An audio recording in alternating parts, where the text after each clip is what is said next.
A grumpy Scot with a pint in hand, ripping through films like a one-man band. Snarky cinema where the burns are hot, honest reviews you'll never forgot. Oh hey oh, hey, let the truth be told. No sugar here, it's biting and bold. With smirk and a scowl and a hearty laugh, the grumpy Scot is here to riff your craft.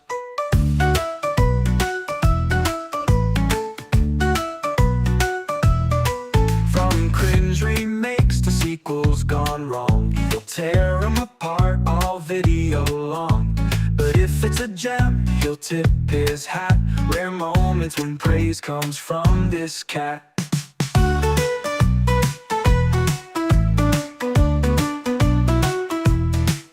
From cringe remakes to sequels gone wrong, he'll tear them apart all video long.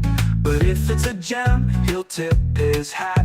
Rare moments when praise comes from this cat. Snark so sharp, it'll cut through steel. Honesty that you can taste and feel. No fluff, no fuss, it's the Scottish creed. For brutal truth, the world does plead. Oh hey oh, aye, let the truth be told. No sugar here, it's biting and bold. With a smirk and a scowl and a hearty laugh, the grumpy Scot is here to riff your craft.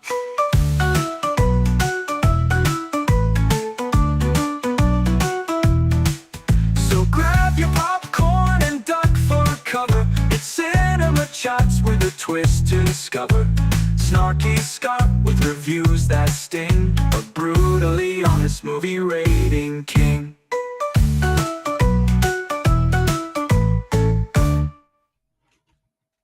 Good evening and welcome one and all to our movie review show on Tuesday night. And tonight we have the, I don't even know how to introduce it. It's just Apocalypse Now. And to do it justice, we have David and Shaun, as always, with us. Thanks, guys. Good evening. Good evening, everyone. Hello. Good to see you. Good to see you. Right, so we've all had our little look at this, and strangely enough, well, I'm not sure what version you watched, Shaun. How long was your movie? I think an hour and 50 minutes or something, or No, I can't remember. It must have been more than 2 hours, mate. Or you didn't watch it was more 2 hours. Sorry, I'm trying to remember. I think it was definitely over 2 hours. It was over 3. Nearly 3, yeah, Was it over 3 or under 3? Nearly 3. It was nearly 3 hours. So it sounds like you guys have watched a kind of halfway house between the theatrical release, or maybe even a theatrical release, and the Redux version. And I definitely watched the Redux version because mine was 3 hours and 15 minutes. But Jesus, let's get into it, shall we? And as always, I'll kick it off, shall I? Right, here we go. So, I've just subjected myself to the 3 hour and 15 minute endurance test that is Apocalypse Now Redux. And good golly, what a ride. Francis Ford Coppola basically took Joseph Conrad's Heart of Darkness, transplanted it to Vietnam, threw in some helicopters and Wagner, and somehow created both a cinematic masterpiece and a certified mindfuck that'll leave you questioning everything from the American foreign policy to your own sanity. The setup's straightforward enough. Captain Benjamin Willard, Martin Sheen, looking like he's already been on a 3-week bender before even the mission starts, gets tasked with sailing up the Noon River to find and terminate with extreme prejudice Colonel Kurtz, Marlon Brando, doing his best impression of a philosophical Buddha who's been hitting the pies. Kurtz has apparently gone completely mental and set himself up as some sort of demigod among the Montagnard tribes. Fair enough, happens to the best of us occasionally. Now the opening helicopter assault with Wagner's Ride of the Valkyries blasting out as they approach the beach, pure cinema gold, but also absolutely barking mad. Robert Duvall's Lieutenant Colonel Kilgore, with his whole "I love the smell of napalm in the morning," It smells like victory. Routine seems like complete fantasy until you remember this is the same military that thought Agent Orange was a brilliant idea. The surfing scene? Aye, it seems mental, but knowing what I now know about military culture and the kind of testosterone-fueled lunacy that can grip units in combat zones, I can absolutely see some cowboy colonel deciding his boys needed to catch some waves between bombing runs. It's a kind of institutionalised madness that makes perfect sense when you've got an unlimited budget and no adult supervision. The trip upriver is where Coppola really gets his freak flag flying. Each stop gets progressively more surreal.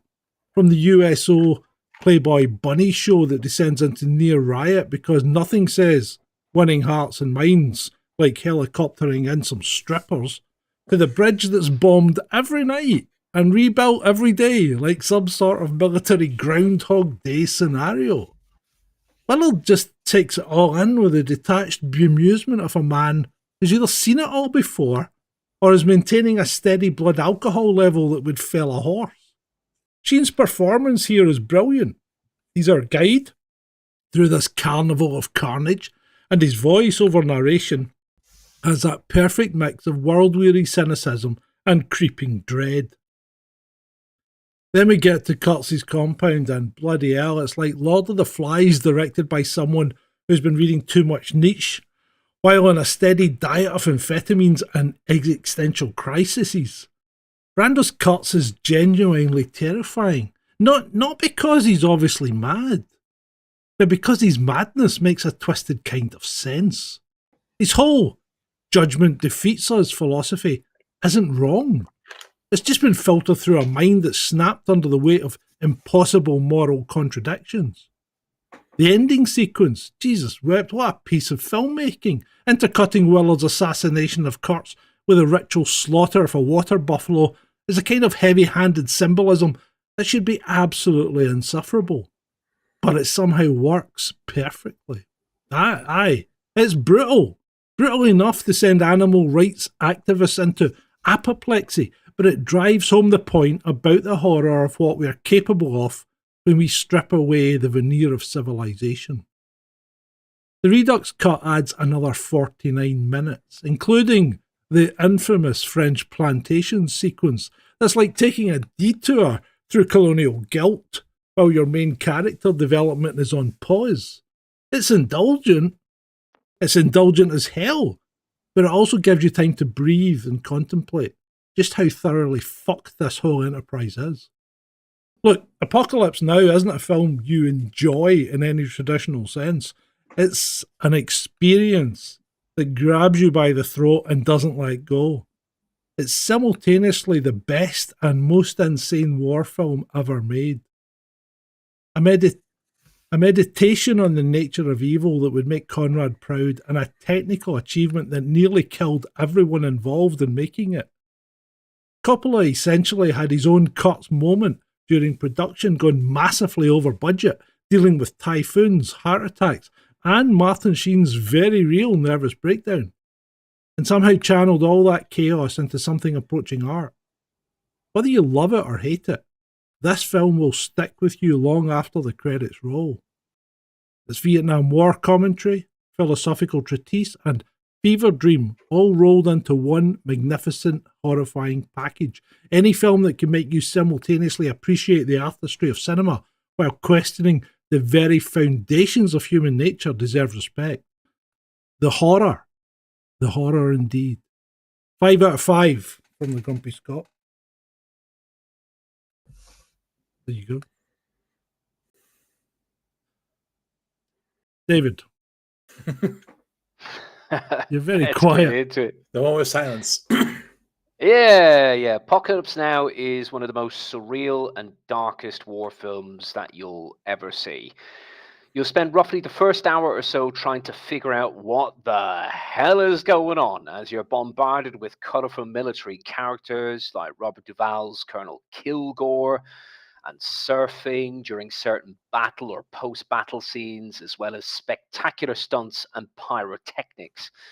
It's a haunting psychological journey with excellent performances by Martin Sheen and the rest of the cast, including the legendary Marlon Brando, who I'm sure we're going to get into later on and dig into a bit more trivia with the cast on screen, off screen, etc. So there's chaos, philosophy, and as John said, the horror of the Vietnam War, masterfully directed by Francis Ford Coppola in what could well be his finest work to date. And as John said, it's not just a film, it is an experience. So if you haven't seen Apocalypse Now, get yourself a copy of the original cut, or if you're brave enough, go for that extra 49 minutes of footage in the Redux version, or as I discovered earlier on today, there is a final cut version that was released in 2019, which kind of nicely blends together the original cut and the Redux version. So honestly, folks, if you love war movies, if you love The Deer Hunter, if you love Platoon, if you love the infamous Full Metal Jacket, you absolutely positively have to experience Apocalypse Now. See it. Apocalypse Now is definitely not a film that I would have generally watched on my own, like if on my own choices. But it's definitely a film that is an experience. It it has a weird sort of mix of like, haha, their humor, but also like really dark moments and sort of surreal energies in the air with the different character interactions, like their sort of journey into madness. How each of the characters were more, at least more sane, other than the main guy who is already, broken in some ways. But as the sort of journey progressed, we got to see more and more of each character sort of like falling into that sort of pit of madness in a way, being very different than how they were before. It is definitely a film that has spun many controversies, especially with that buffalo scene. But I did have to look up. Apparently, for the buffalo scene, it was already said and done with that sort of tribe going to kill that buffalo for their sort of ritual or something whatsoever.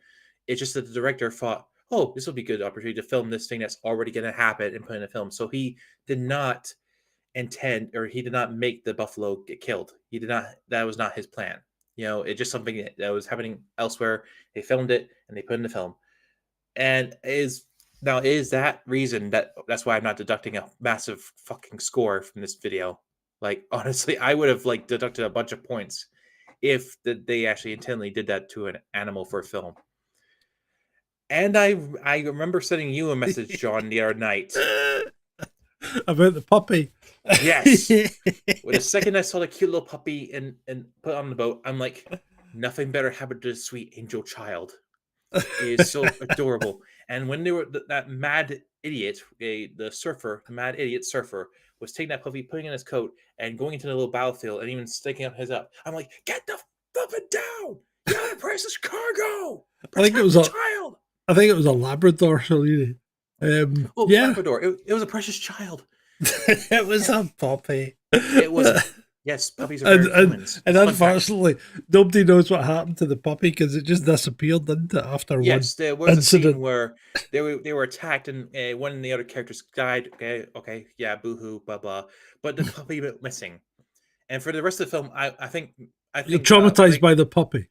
Well, not really traumatized, because I'll be honest, like, had I watched this, like, years and years ago, like, I would have been a bit traumatized, but I've seen things that have definitely put me in a depression more than this film has. Because this film, I would say it would put me like maybe this sort of depression if I saw it years ago. But I've seen things that made me go like this. So it did not hit me that hard in comparison. But yeah, that puppy thing had me questioning like, where's the bloody puppy? Yeah, but it was a movie, remember? So, I mean, the puppy will be fine, It's not like they were like... Or was it? Is there something that Coppola wasn't telling us about? It's like, what happened to the puppy, guys? But okay, let's just move on to the next scene. Moving on. My little headcanon is that somehow Keanu Reeves swooped in and saved the puppy. And why Keanu Reeves? Because he's a dog man. He loves dogs. So yeah. And he never named his dogs either. In the movie, it was just like, sit, stay, Yes. dog. Well, that's it. Keanu Reeves to the puppy. That's it. No more questions. Oh, right. Okay. Well, that's good. Right. So what? Where do we start with this? Where do we start? Because did you pick up on the smoke? That's about you mean the pink Right. one? So every time there's smoke or coloured smoke, the scene the more coloured in the smoke, the more surreal the scene seems to be. Oh, I didn't notice that. So think about it, because remember when they're on the beach ready to start surfing, they've got smoke all around them, orange and yellow smoke. When the guys get up before they got attacked, he had the purple smoke grenade. Yeah. When they go into I don't think you guys saw the French plantation, but when they come to the French plantation, you can hardly see it because of the fog. So when they meet the USO trip, there's fog again. Oh, there's no fog there actually. There's no fog, although that one does get a bit surreal because he fires off the smoke grenade when they're pulling the strippers out. Remember when the stage gets overrun by the soldiers? I mean, here's one. So the playmate bunnies that were represented in the movie. One of them, the turquoise one, was Playmate of the Year, 1974. Right, so she was one of them. Linda Carter was meant to be one of the Playboy bunnies, but she'd been cast as Wonder Woman, so she pulled out. Linda Carter. That's a shame. What a babe. Oh, dear. I bet she got you through many a night as a youngster.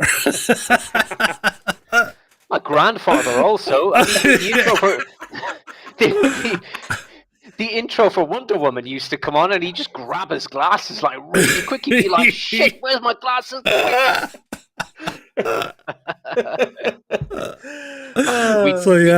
We digress. So on track. So Linda Carter was meant to be one of them, but she was replaced by another Playboy bunny.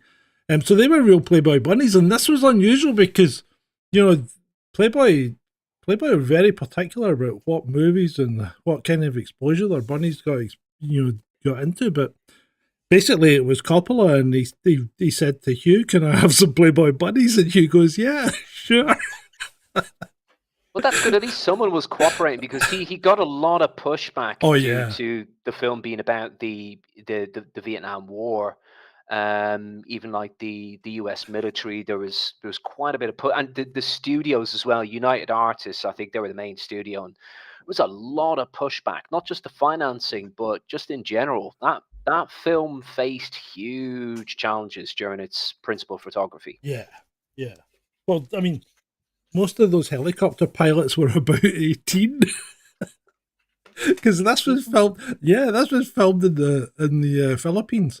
I don't think they had the same kind of. It was this. When was it filmed? 79? Yeah, 78. Released in 79. Yeah, filming it in 77. 77. Yeah. So the controls over these things are very lax at that point. So it was pretty haphazard. I think it's not quite the same kind of health and safety as we enjoy today when it comes to working or shooting movies or whatever. Mm-hmm.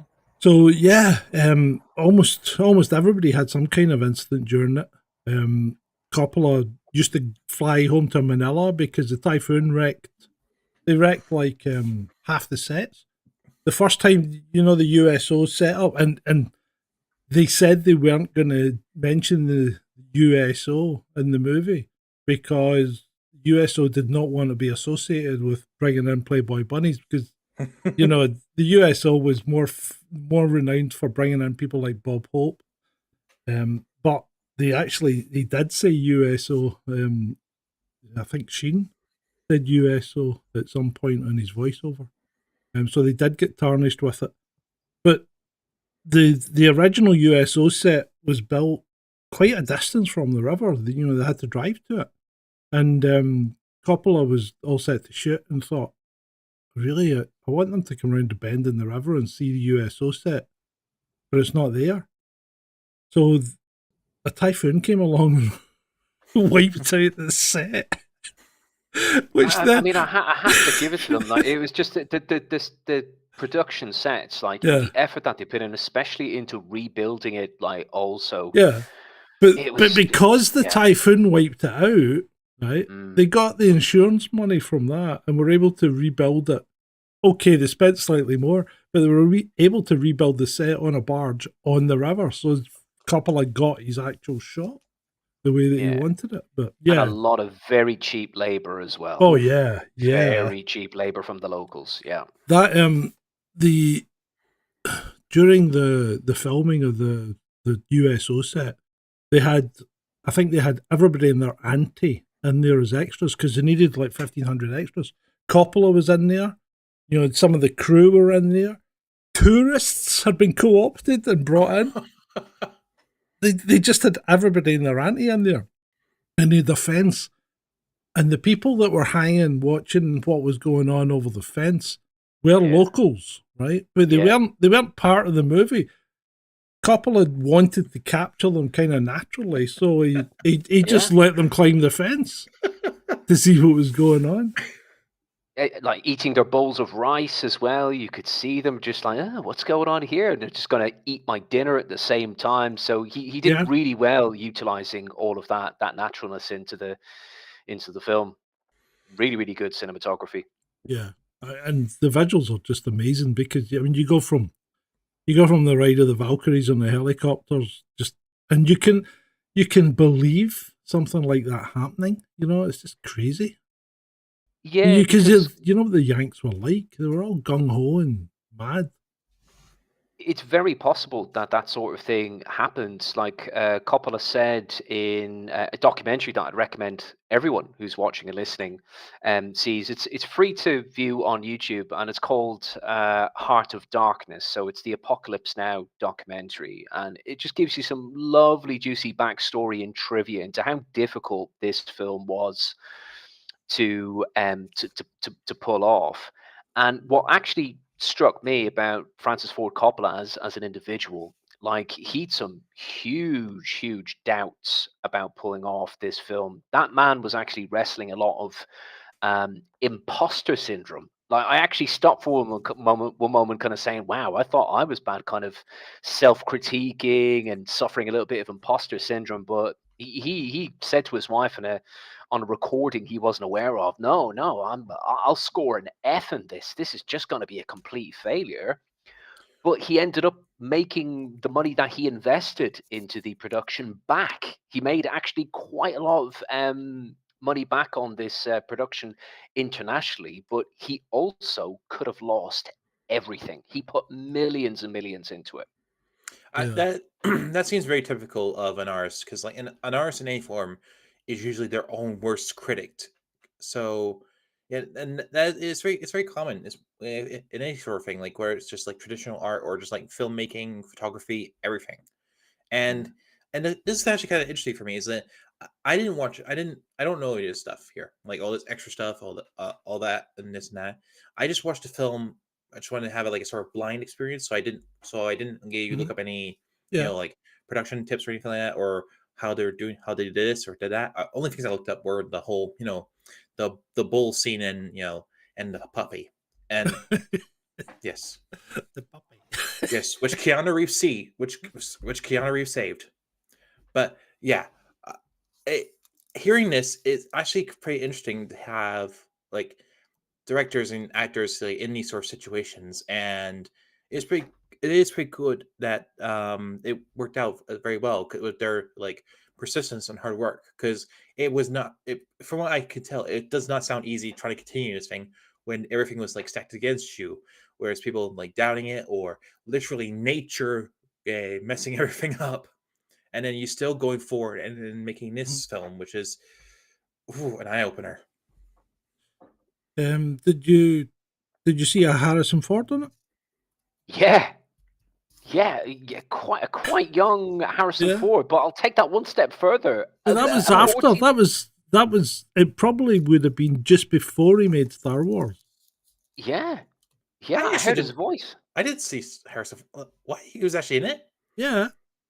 Huh. At the start, he was one of the officers Yeah, in the Yeah.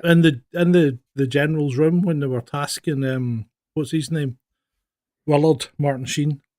The- Sheen. Yeah, man, and Emilio Estevez and Charlie were both on set most of the time.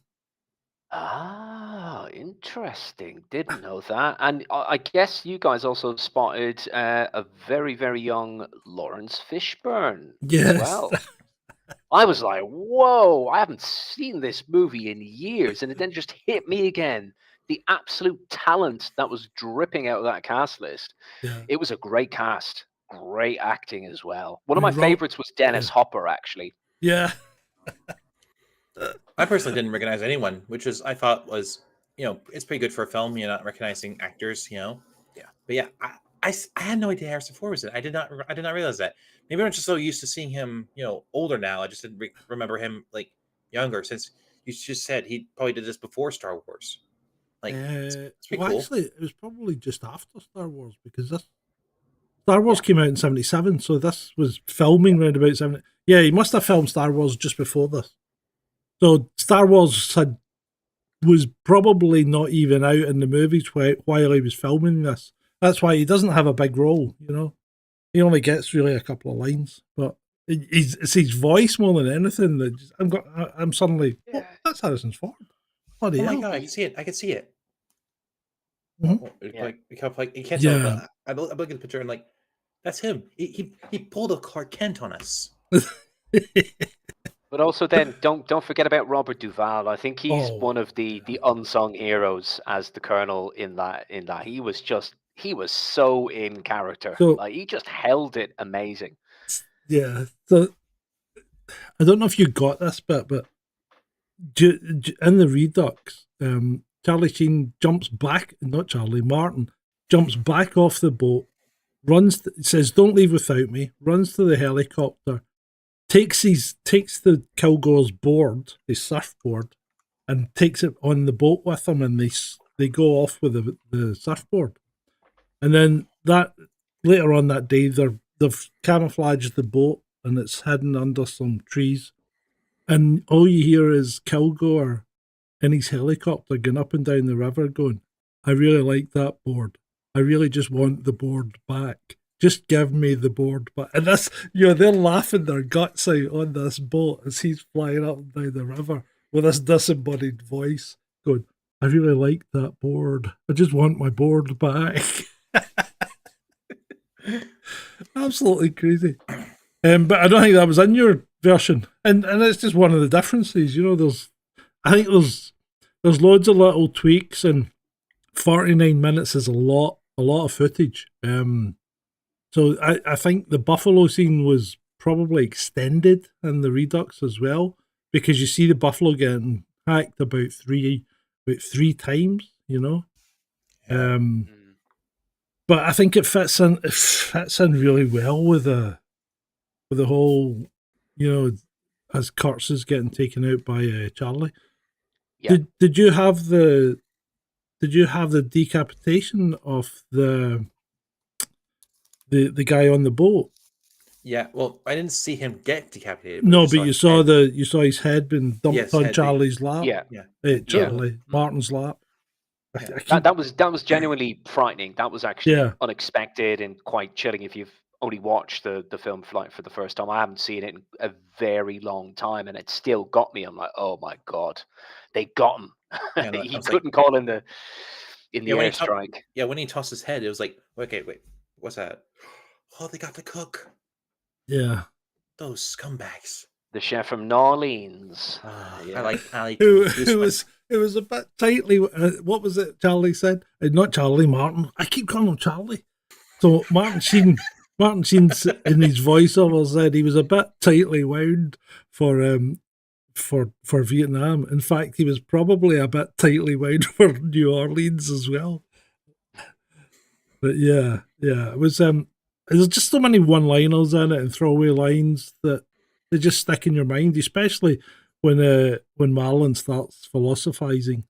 And he was right, because if you're going to fight a guerrilla war, you've got to think and fight like the people you're fighting. And that's where America went wrong here. They went wrong in Korea. They went wrong in Vietnam. They went wrong in Afghanistan. So every time they've tried to fight a guerrilla war, they've lost, because they don't fight as guerrillas, Because it's like they say the Viet Cong were doing 8-man patrols, and the Yanks were doing 100-men patrols. So you could hear and see them coming for miles away. So the Viet Cong would just disappear and then strike when they were sleeping or whatever. And that's where he was right. He co-opted this tribe, and he'd set up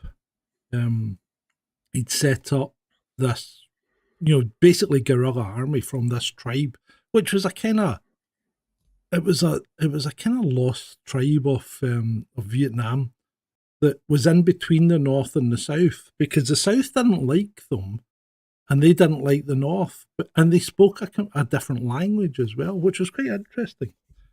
And it got me thinking, this almost looks like it's based on a real story. And it kind of is. Because there was a guy called Barry Peterson, and he wasn't an American. He was an Australian. He was in Australian Special Forces, or Australian Regular Army. Then he got basically sent to Vietnam to work with the CIA, and he went into this tribe, the Montagnards, and he set up his Tiger men who would operate in 8-man squads like the Viet Cong, and they were killing Viet Cong, and at some point they killed some Americans as well. So the whole thing started to spiral out of control. This guy, he'd gone from 100 of these people to he had 1,200 of them, and this he was only a captain or something, but he's up in the North Jungle running this team that are effectively doing better than all the Americans in the rest of the Vietnam War. And this is an Australian dude, so the CIA are getting a bit worried about it. And they pull him out, and basically they said if he hadn't come out, he would have to have fallen under a bus. So I think the whole thing's based on this guy's real story.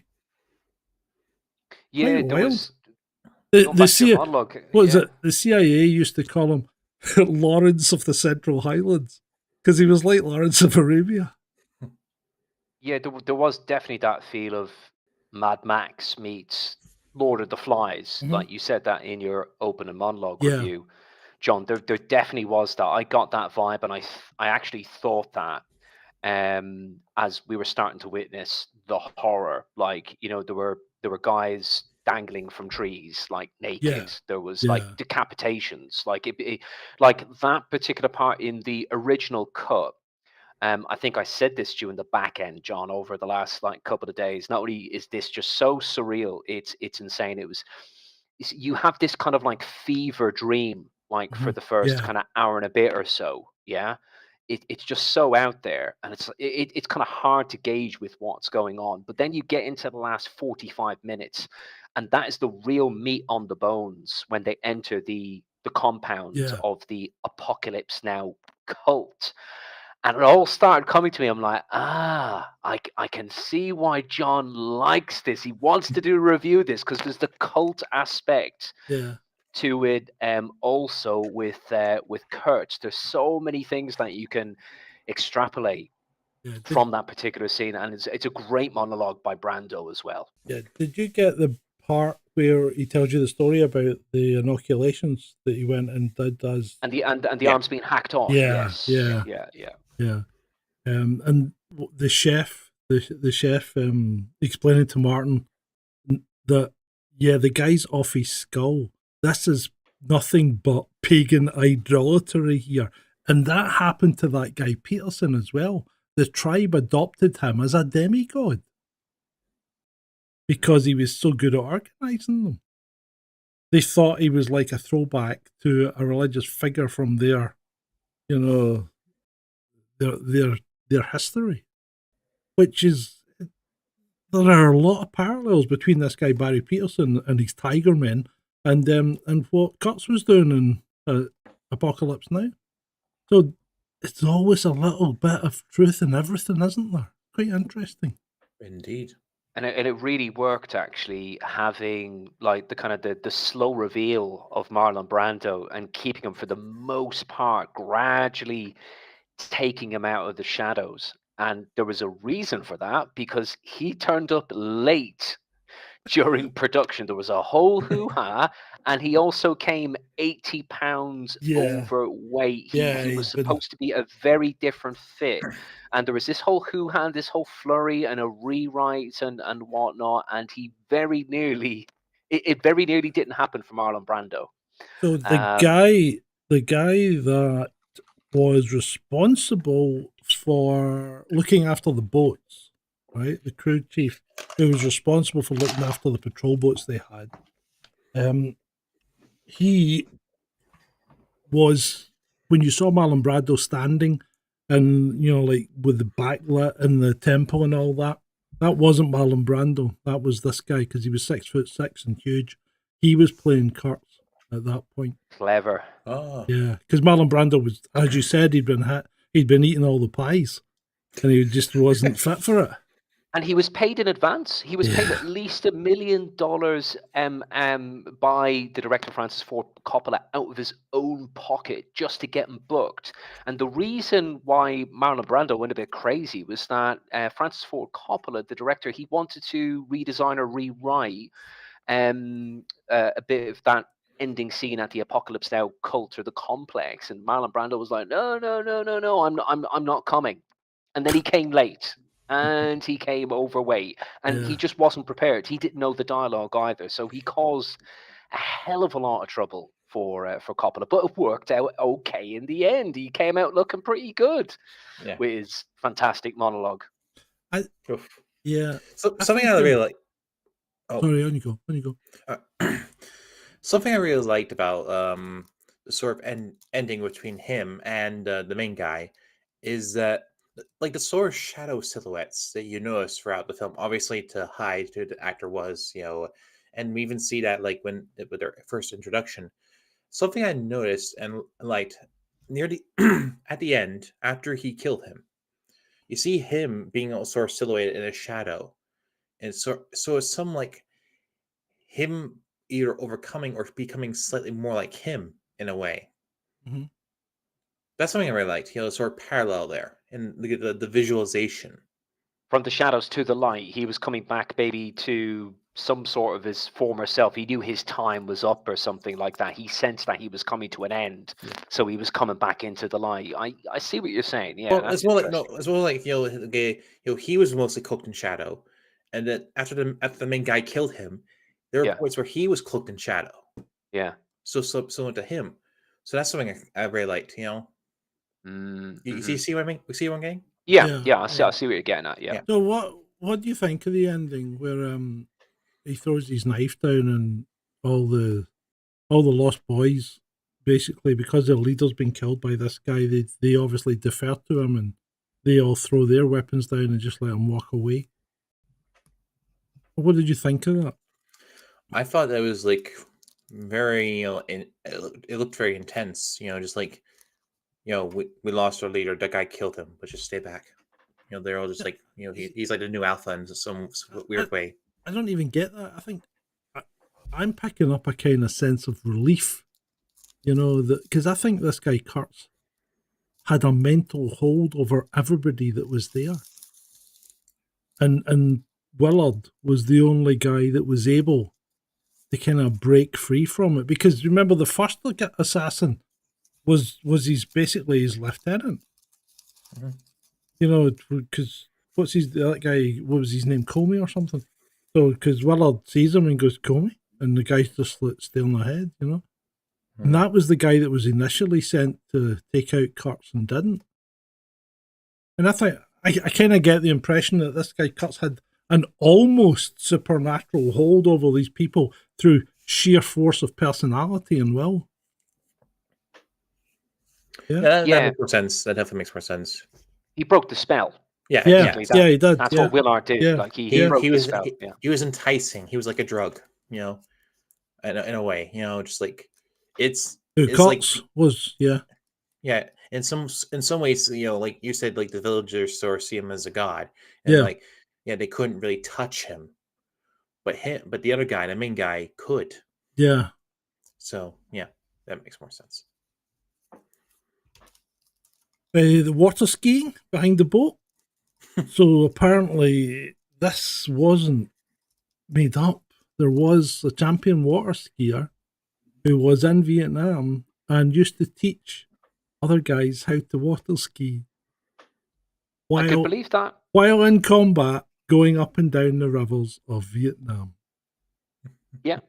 I could believe all that stuff. I could believe the whole thing with Kilgore and the distraction or the fascination with the remembering certain guys, like you're the crooner or the singer. Oh, you're the surfer. I love surfing because it takes their mind off the horror of the wars. They kind of latch on to that psychologically, and they can kind of like use that to distract themselves or to relieve themselves. So yeah, I could believe that sort of thing happened with the colonels, the other officers, the water skiing, and it wasn't well, it was the 80s, I suppose, but one of the people that I was in the police with, he'd been there a couple of years and he decided that he was going to go and try the Bahamas, right? So he got the opportunity to go out to the Bahamas. So he had to resign as a British cop, but the Bahamas took him on as a cop, and he went out there and he spent, like a glorious year as a cop in the Bahamas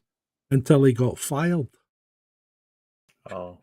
Because the police chief caught them water skiing using the police launch during the middle of the day when they were on their shift. Oh, dear. Oh, flippin'. So these things happened in the 80s and 90s and 60s and 70s. Things weren't as strictly controlled as they are now. I mean, you wouldn't even consider that nowadays, would you? But people used to do things like that and get away with it. And I think it made everyone a better person in some respects, because they had more fun. And they weren't really doing anyone any harm. And if they had to go and attend to a call, it's trivial matter to jump off your water skis and get pulled into the boat, Yeah, apparently that amazing one-liner by Robert Duvall's character, Kilgore, I love the smell of napalm in the morning. That was something that was previously said in the military. So that wasn't just made up for the movie. That was actually taken from stuff that was used in the military, that sort of speak, or so to say. Yeah. And they called them slopes as well. Which is obviously a slur. And we're only bringing this up, YouTube censors, because that's what they actually said at that time. Do not cancel us. Do not cancel us. It's dialogue. Yeah. Dennis Hopper's character, who I mentioned earlier on, was one of my favorites. And apparently it goes that he was just totally impromptu. Like, we spoke about Rutger Hauer and his kind of mild improvisation like last week, but Dennis Hopper just went on one. He just made it worked. It was brilliant, and it was great because the director Francis Ford Coppola, he went with that impromptuity, and it really worked. But it was funny, as soon as I saw Hopper, for the first couple of minutes, I just thought, Russell Brand. That's where Russell Brand got his persona from, from the photojournalist Dennis Hopper from Apocalypse Now. He was just so batty. Think about it, folks. I'm thinking about it. Yeah, I can see where you're coming from, because he was out of it. He'd lost it. Do you remember the girls in the? I hate to go back to the Playboy bunnies again, but the USO when they started invading the stage, Coppola hadn't told the girls this was going to happen. because he wanted their natural reactions when the guys all started crowding them on the stage. And I think he got it, because some of them looked genuinely, what the hell's going on? And, this isn't part of the script. I don't like this, and, it worked. It worked. And apparently he was well known for doing this, not telling people what was going to happen. So as he could catch their natural reaction. He would plan it with other people, but not tell the people that were going to be affected. And they thought they were just going to, shoot a scene of the boat going around a corner, and the next thing, boat goes around a corner, and boom, there's a big explosion, or they start getting shot out with arrows. Quite a few directors of the time did that. It wasn't just Coppola. It was Kubrick as well, and the director of The Exorcist, William Friedkin.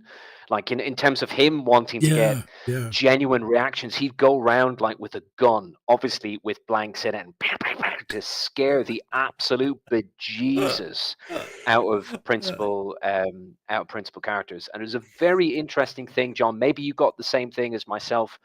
Martin Sheen was 36 years old at the time of filming. He looks about 12. Yeah, he had a heart attack during filming. This guy, he was like, in the documentary Heart of Darkness, he was like, I was 36 and I was out of shape. No, he really wasn't. He wasn't that bad, but he was smoking 2 or 3 packets of cigarettes a day at that point. And he was on the go juice. The hooch, so that'll do it, Martin. That will do it. Yeah, you'll have a heart attack, mate. In fact, the whole part of the French plantation scene that you guys never saw was him chasing the dragon with this hot French woman. Improvised? No, I don't think it was improvised. I think it was part of the whole French plantation scene. She was she was one of the Frenchies, and she'd taken him up to her bedroom and got the pipe going and passed him a little. And then she started stripping off and shutting the curtains around the bed, Right, that's interesting. The opening scene with Willard in the hotel room, Martin Sheen was steaming drunk. That was for real during that, right? There's a lot of improvisation going on there. So he was actually drunk, and when he punched the mirror, he genuinely hurt himself. Yeah. That was real blood. Yeah, well, you would. Yeah. Totally real. Yeah. I mean, the whole thing, as an experience, as a movie, it's not something that you can dip into and dip out of. It's something you've got to sit down and watch, and it really does. It really does move you in a kind of visceral way as well. I found it touches you, and not necessarily in a good way. Well, like it is very dark. It's challenging, like psychologically. Like it really is. It is one of those films that you could get away with watching it maybe a second or a third time to really just let it settle in on you. Yeah. You guys need to. I mean, David, you probably would, but you really need to watch the Redux version if you can, because it's definitely worth it. Definitely. Yeah, in the documentary Heart of Darkness, you pick up on a couple of deleted scenes and other incidentals, the French plantation as well. And I'm going to have to go and watch Redux because that looked like quite a good scene.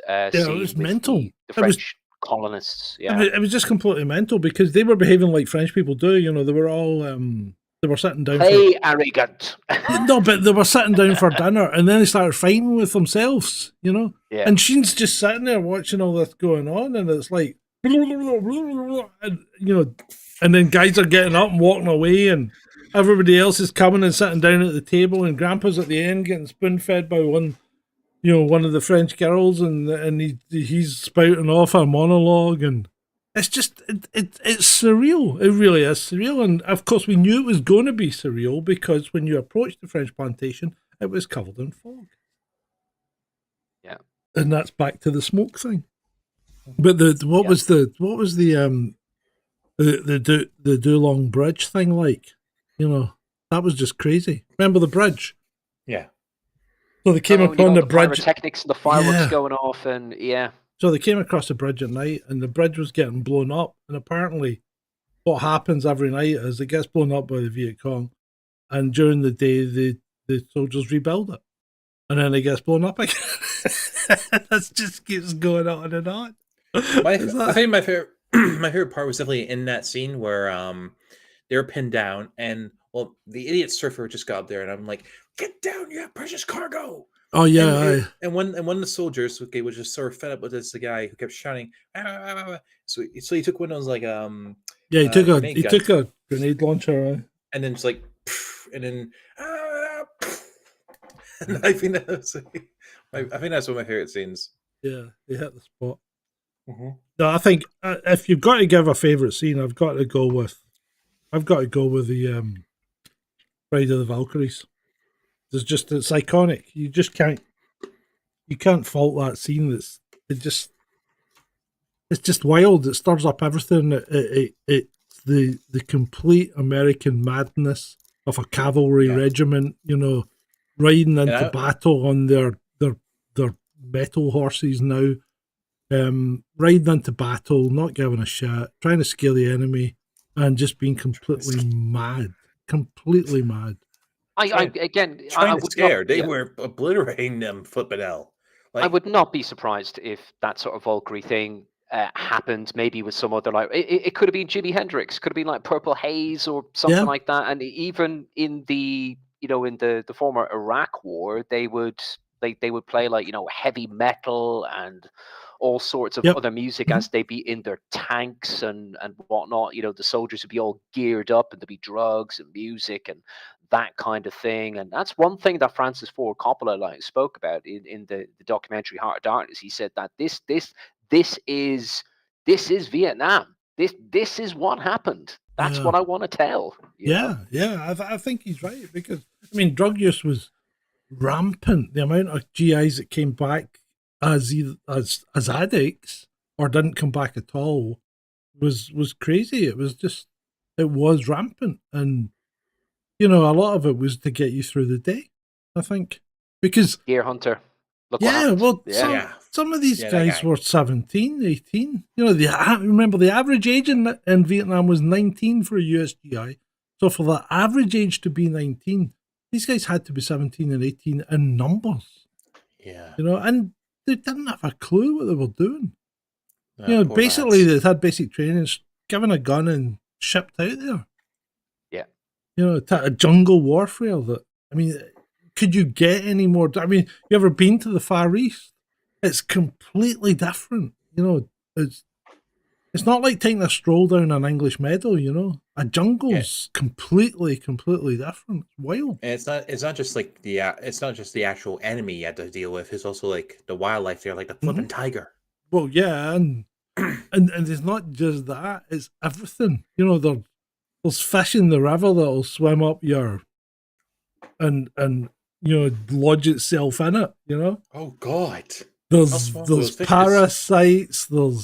There's infections, because it's just the whole thing's.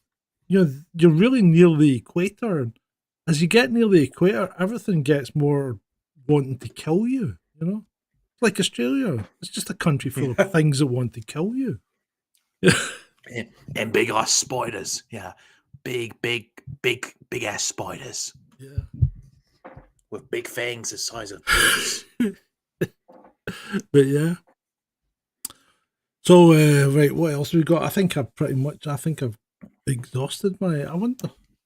Yeah, I think definitely. I think this is definitely one of the more tame reviews we did. Tame reviews. Not tamed. Not as much said, as before. I don't know. We've been talking for 50 minutes, so we've pretty much said quite a bit, have we not? Yeah.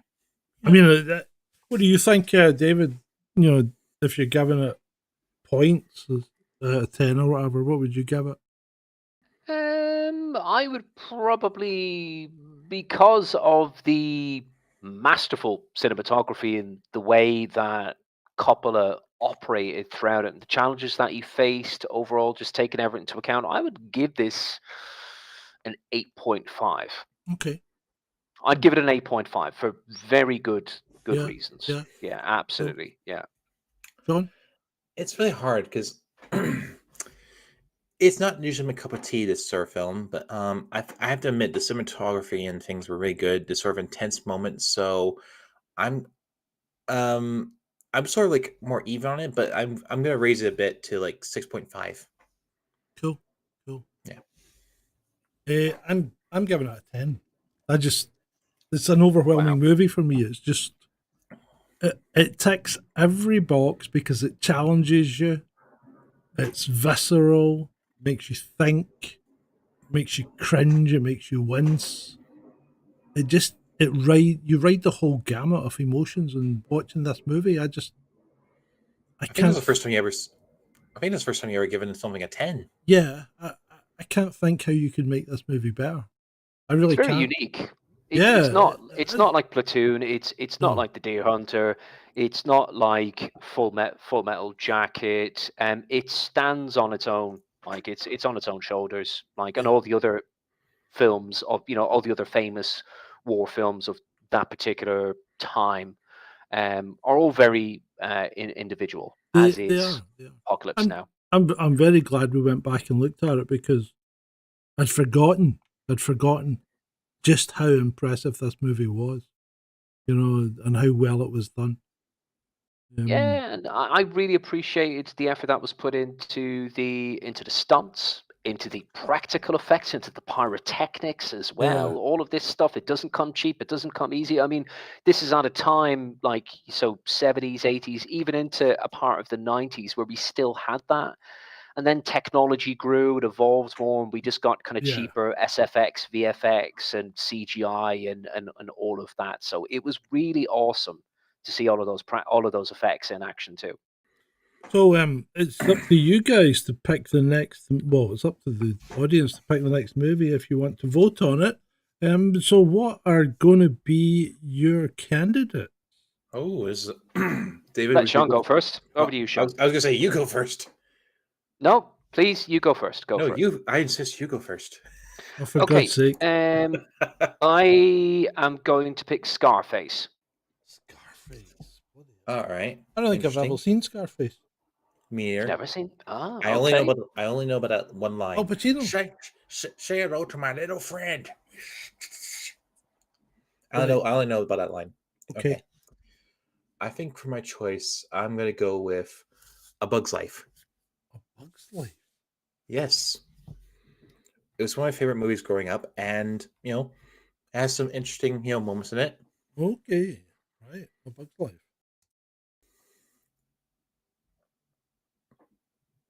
And the poll's running.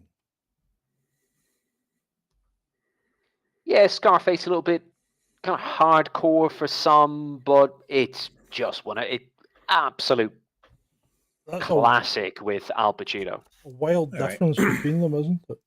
Yeah. I've only seen that one little clip on the line, so I don't really know much about it. So if it does get chosen, then here we go. Okay, the polls are running. So far, Bug's Life is ahead. Cool. Maybe our viewers, listeners, general audience, they want something a little bit Maybe they want something a bit less in your lighthearted. face. Yeah, Yeah, exactly. Yeah, that's we can go that. we I can think I'm we in can tears right go now. anyway. What would you say? I think I'm in tears right now. So Yeah, just my thing's actually headed. it's early days. It's early days. We'll give it 5 minutes, but yeah. Flipping hell. There's hope after all. There's hope after all. So yeah, I have I put out a review of Mission Impossible: The Final Reckoning on Snarky Cinema, and Wait. What? You mean the other part of the movie we saw? The one the AI thing.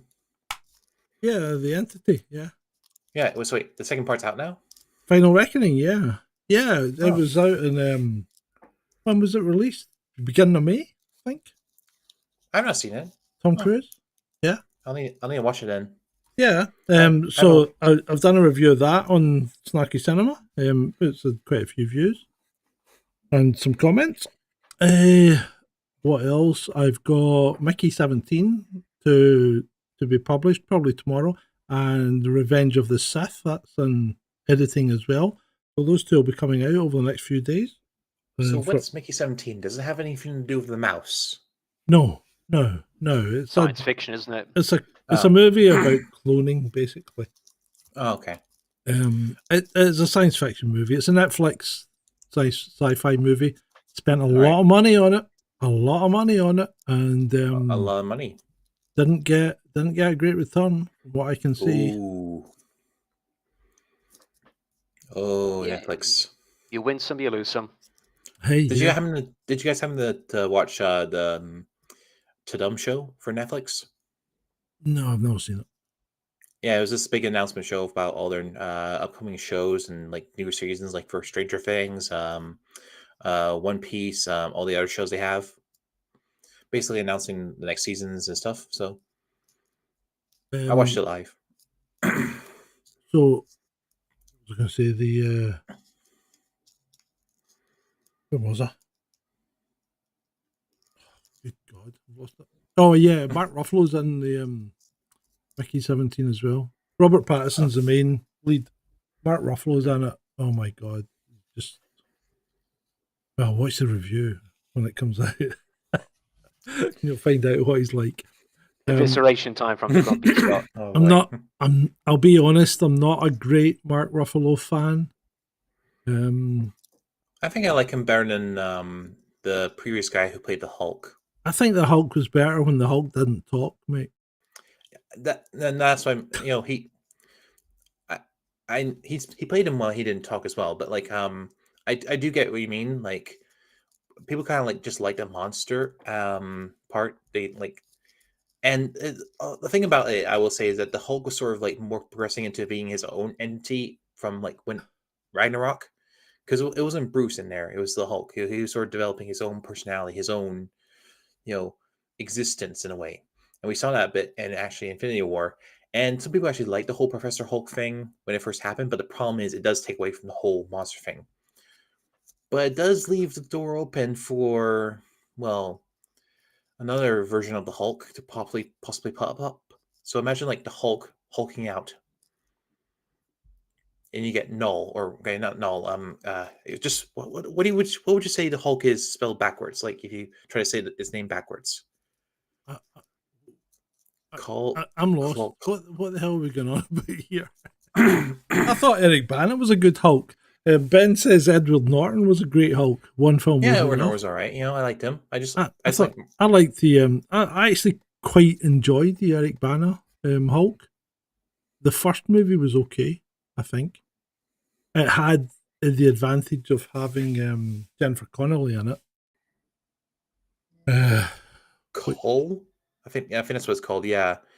So just imagine like the Hulk hulking out. Like getting angrier and angrier, and he just turns all black and like red veined and all that stuff. Even getting like a weird mohawk. Yeah. Okay. So that's basically the Hulk if he were to Hulk out.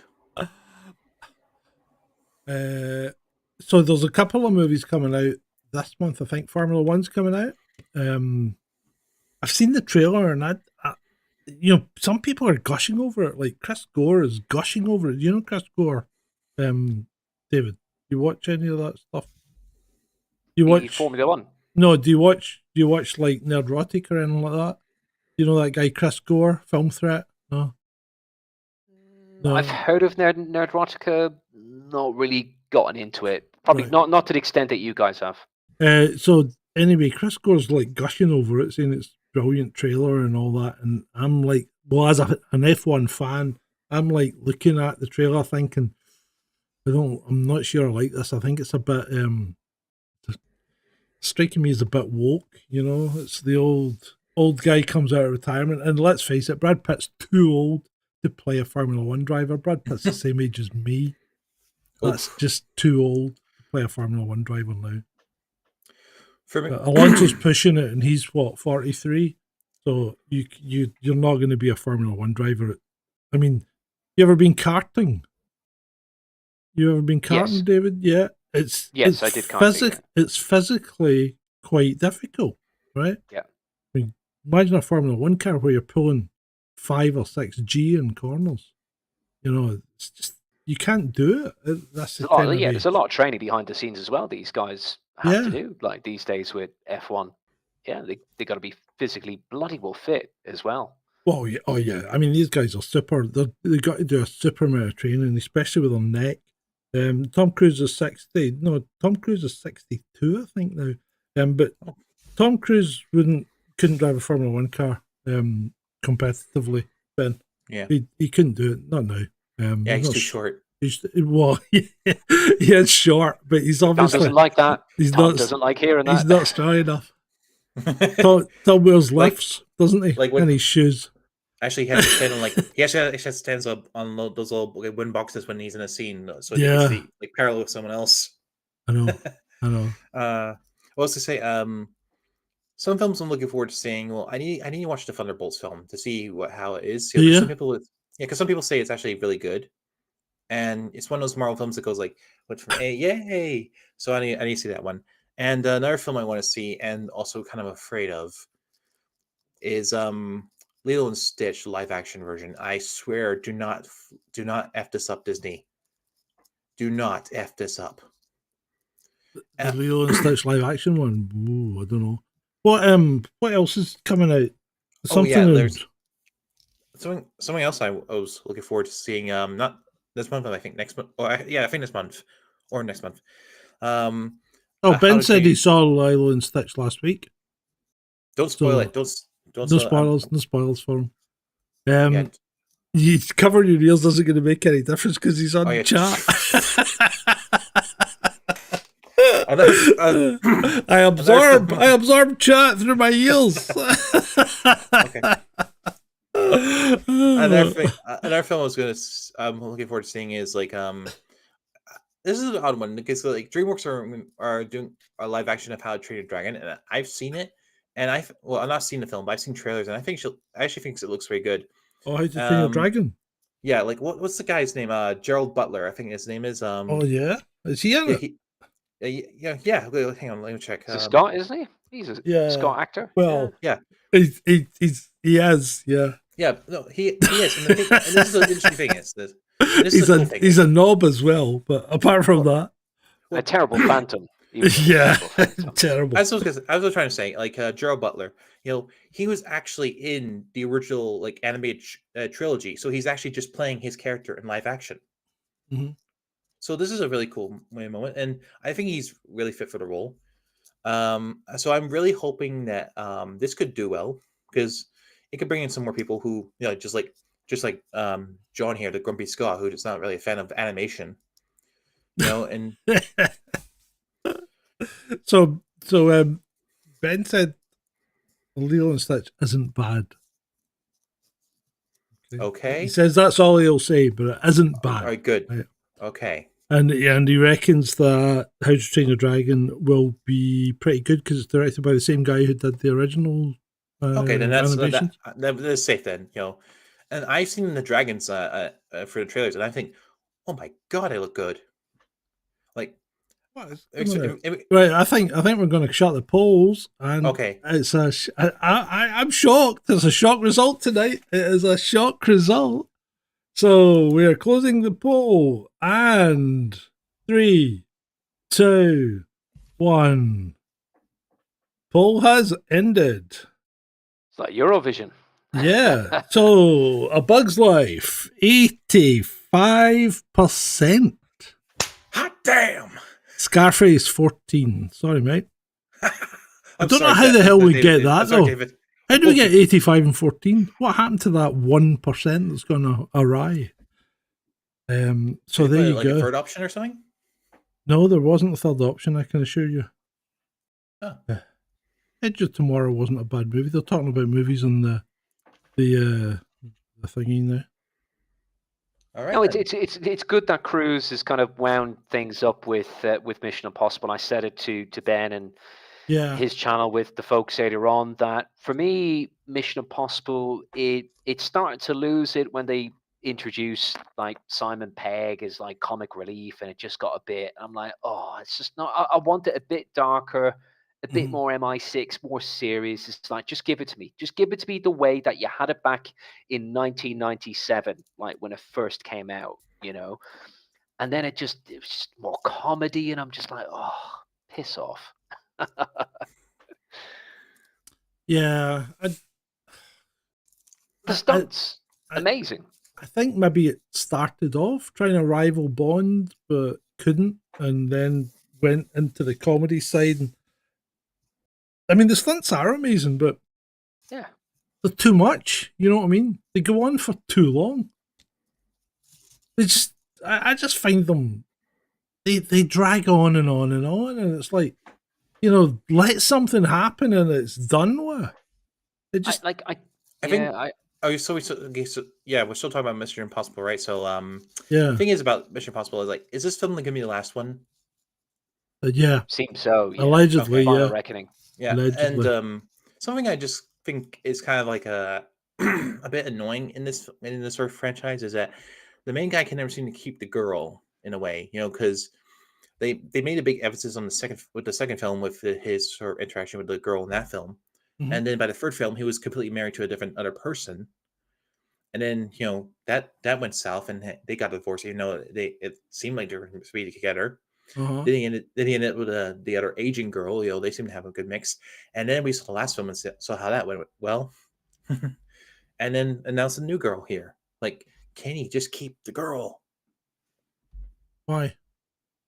I don't know. Like, because it's just it's I like don't think. I think you're missing the point of Mission Impossible. It's like I mean, the thing is, the guy's meant to be like some super secret agent guy. He's never going to keep a girl because he's always going to be on the cusp of, being found out or dying. But they made it seem like other ones were going to work out, but it just doesn't. Like either like just breaking up, divorce, or killing off the character. Yeah. Anyway, so there we go. A Bug's Life for next Tuesday. That'll be interesting. The Animation King has won. Sorry about that, David. But I am looking forward to your selection of Scarface after this.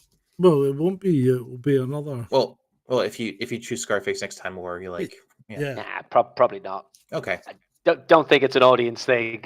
It's like people have heard of it, but they're like, that's a little bit too much, maybe. All right, fair enough. Too much of the talcum powder, You got to play to your strengths, don't you? And yeah.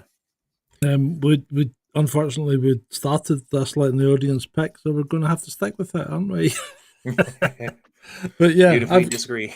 I've got my movie for next time thought out already. Oh, what is it? I'm not going to tell you. I'm not going to tell you now. You'll need to wait till the next waiting is time. boring. Right. Okay. Anything else you want to cover on this one, David? No, it's been great for me. It's been great for me. It's been great for you, Shaun. It's been great for my side. And it's been great